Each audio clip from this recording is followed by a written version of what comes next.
vezimbabwe ndiri kutambira mashoko anosiririsa panapa. Veduwe hazvina kumira zvakanaka. Tanga nekunyora kuti rest in peace iko zvinezvi. Kuzeki kuri kunzi kwaita mariro, kuri kunzi kwaita rufu, ndiko kuri kubuda tsamba yerufu ikoko. Pari kutaurwa pari kunzi the honorable chairperson Mrs Justice Priscilla Chigumba, the deputy chairperson Ambassador Rodney Simukaikiwa, commissioner of the acting chief elections officer Miss Simbare Tongai, and the entire commission staff of the Zimbabwe Electoral Commission ZEC would like to express their sincere condolences to the Mutimba family on the ultimately demise of the commissioner's acting chief procurement officer Mrs Simbisai Mutimba, who passed away on 2 January 2025. Mrs. Mutimba joined ZEC as an administration officer for Bindura district in 2018 before transferring to Herald office as a procurement officer in 2019. In 2022, she was promoted to the post of senior procurement officer. In 2024, she was again promoted and appointed Mondoro Ngezi district elections officer before being called back to head office the same year to hold the post of acting chief procurement officer, a position she held until ye passing on. May so rest in peace. Do mashoko ari kubuda nekuzeki veduwe zvinhu zvakaoma, vanhu vari kungofa, tinongoti kufa inguva yaMwari, zvakaoma. Ini ndoda kutobata omoko nematambudziko kumhuri yafirwa. Tichibva ipapo tiri kuona nyaya panapa iri kubuda, iri kutaurwa paZimbabwe. Pari kunzi zvoni zvinhu zviri kuitika kuMozambique zviri kukanganisa economy yepaZimbabwe. Ndo nyaya imwe yandiri kutambira panapa iri kunzi the ongoing civil unrest in Mozambique is negatively impacting Zimbabwe, which relies on the country's Beira port for exporting minerals and importing essential products such as fuel and grain. The turmoil in Mozambique began shortly after October 9, 2024 elections, which were won by the ruling Frelimo party but disputed by the opposition. The protests in Mozambique have also affected Zambia and Malawi, both of which heavily rely on Mozambican transport corridors, including the Beira and Maputo trade routes.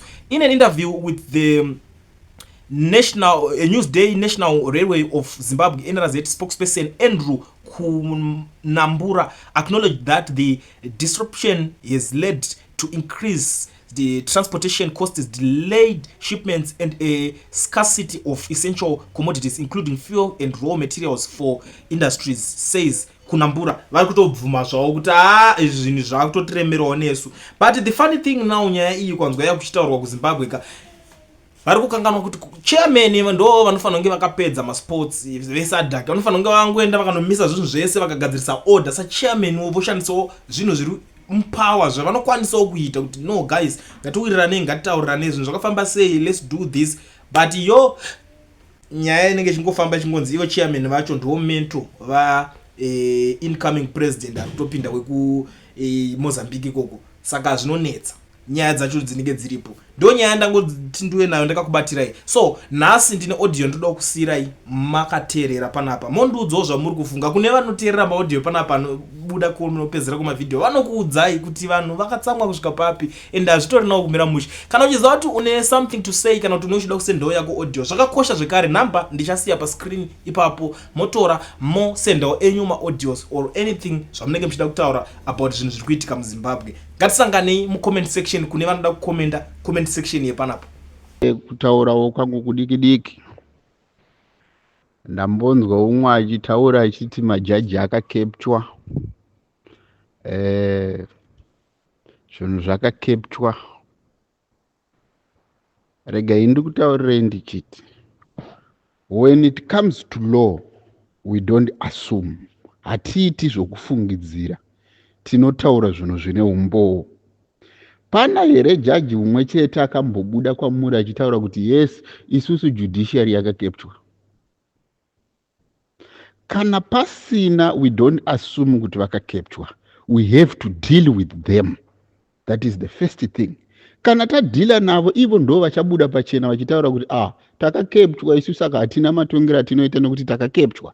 Tobva tati ndima kutaura kudai, tobva taziva kuti saka nyika haina mutemo, haina majaji ari kutonga vanhu ava, ndeve vanhu, saka they are supposed to leave the office. Asi kana ivo vari pazvigaro vasiri kuzvitaurira, we don't assume kuti titi vakakepchwa. Chero tichiziva kuti vakakepchwa, we don't work like that. Mutemo haudaro. Isusu tinoenda kwavari nokuti ndo vakaisa oath to say I am going to save Zimbabwe without fear, without favor. Saka, who is Zimbabwe? Zimbabwe is not ZANU-PF. Zimbabwe is the masses of the people. That is Zimbabwe. Saka vanhu vavakati vari kusevha tisu. Saka isusu tikavabvunza vakazotitaura vachiti vakakepchwa, then we find a way forward. We don't have to assume kungofunga kuti takazonzwa pai vachiti maitiro avo vakakepchwa. Aiwa, izvozvo unosvika pai wonzi buditsa umbowo hwacho hwokuti takakepchwa. Munoshandura muchiti kuti vanokuti muri kuti takakepchwa ndizvo, chibuditsa umbowo kahwo kuti takakepchwa. Chero uchitaura chokwadi kuti vakakepchwa ndizvo, asi vanokubvunza kumutemo kuti buditsa umbowo hwokuti takakepchwa unoisa hupi? Hwaunenge wakabata uchiti ndohwa hunoratidza kuti makakepchwa unoisa hupi? We don't blame vakavakepcha. We blame them because they have got oaths, these people. Kana tichinge tavablema tikavaisa parumana nzombe, ivo ndo vachazotipa anze yekuti avakomana mukationa tichidai so isusu takakepchwa. Then we have got a solid answer yatinenge tava kushanda nayo tichiti aiwa muZimbabwe hamuna mutemo. Nemhosva yekuti iwo majaji pacha akatouya akatitaurira kuti isi takadii manje takakepchwa. Ani mazvona. Then we find a way forward. Chero nhasi uno tikaita noizi vakakepchwa vakadii zvakazodai zvakadai. Tisina umbo kumutemo is like nonsense. Unongochinzi you are talking trash. Saka we start to blame them. Kana tichinge tavablema ivo ndo vachazobuda pachena kuti chinotikonzeresa kuti tidai vedwe isusu we are captured. Then when they say they are captured, tobva tati you are supposed to leave the offices because hakuna vanhu vemutemo vanofanira kuva captured. Then we are winning our battle. That is the sign of winning our battle. Not to assume kuti we know these people are captured. These people we need facts. We need evidence. That is what we work with when we are dealing with law specialists. We don't just make noise and they captured this and that and that and that. Then it becomes a lot of bullshit. We work with facts. Kana tikavapresa, tikavabvunza, tikavarambira zvavari kuita, vakasvika pakubuda pachena kuti indeed they are captured, then we find a way forward. But kana vasingatauri kuti vari captured, kureva kuti the blame must go to them. Nokuti ndo vachoka vari mumaofisi. Iwo nhasi uno kana musoja akanga akabata pfuti apo akadhura vanhu, atimhanye kuti titi ZANU-PF yauraya vanhu. Mutemo haudaro. Mutemo unoti musoja uyu ndiye adhura vanhu nokuti ndiye aridza gidi. Zvokuti atumwa nani kana kuti chii, izvozvo iye achazozvitaurira ega kana ava mukoti. Ndo zvinoita mutemo. Chero nhasi vari kuuraya vanhu vachidii. Tinongoti maagents, whatever the case it is. Patinovabata tikaziva mazita avo tinoti John uyu wauraya munhu, Ningi uyu wauraya munhu. Kana iye achizozvitaurira kuti ndauraya nokuti ndatumwa neZANU kana kuti ndazotumwa naNingi, then they start there. But we deal with facts, tangible things. Either my judges are captured or not captured. That is nothing. We have to deal with them. And them, they are going to give us a response to say, guys, we are doing this because we are captured. Then we have got tangible proof which we are going to use to take forward. Kuti muZimbabwe hamuna mutemo nemhosva yekuti vacho vanofanira kuita mutemo, they are captured. Vakazvitaurira pachavo. Then we go to international courts. We find a way forward. Toziva kuti nyika yedu iyi yakavhagwa chii? Nawo yemutemo nokuti vakazvitaurira. Not assuming kungoti vanhu ava vakadai aiwa kwete. Andizvo zvinoita mutemo. The problem why we are not winning our battles neZANU-PF, tinomhanya kuda kumixa zvinhu. We mustn't mix zvinhu. Tinofanira kutanga nepasi tichikwira naye ndokuti tigone kuisa mutu uyu. Hamungomhanyi kuda kunodzurana nezihundeira muri kwanisi. Munotanga netumapazi utu muchienda nato.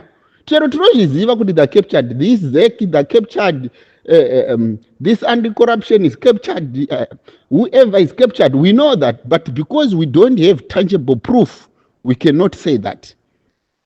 Tinotanga kunetsa ivo voisa humbo hwavo hwokuti we are captured, then towana way forward. nokuti tinenge takuzwa kuti ningi ari yedirector akataura kuti tiri captured, ari yechief justice akataura kuti tiri captured. Then we report that one to international court, then we start from there. Kwete kuasuma ne, when we assume we are wasting time because panenge pasina way forward. Thank you very much.